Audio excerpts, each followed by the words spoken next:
Wengane zothi impela abantu abawuvala umlomo pha enkundleni zokuxhumana bencoma yona ke i-blowjob yeGcokama Elitsha. Kodwa phakathi manje nakhulu oludaba wengane zothi ngicongothelele lisuka ke nginibingelele ngembuso City MTV. Ngithi nje uma saqala ungena la kule channel isicela wenza kulungile upress phela usubscribe no notification bell uzibe emathubeni amahle ukuthola wonke ama videos azophuma la kule channel.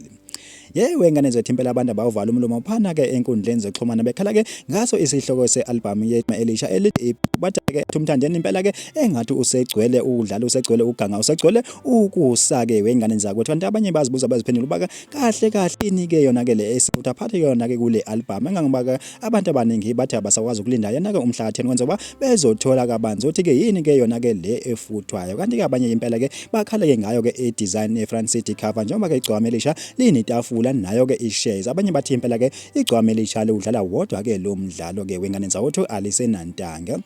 Andike sokhumbula ke wengane zawethu ukuthi impela igcokama Elitsha lakhambela umcimbi wobhenga bovu kakhuzane wegcwalisa i-spring picnic abantu abaningi ke babengathembi ukuthi igcokama Elitsha impela ke liyofika kuona ke lo mcimbi kodwa ke lagcina ke selifikile mhlambe ke yona ke le shares ke wengane zawethu ipresenter wona phela ke lokuzana lo mcimbi okakhuzane uthi ke lona impela ke linomdlalo wawo ke wengane zawethu thina simbuso City MTV sitha ke sibambela ihlangana nje kuyi video elandelayo.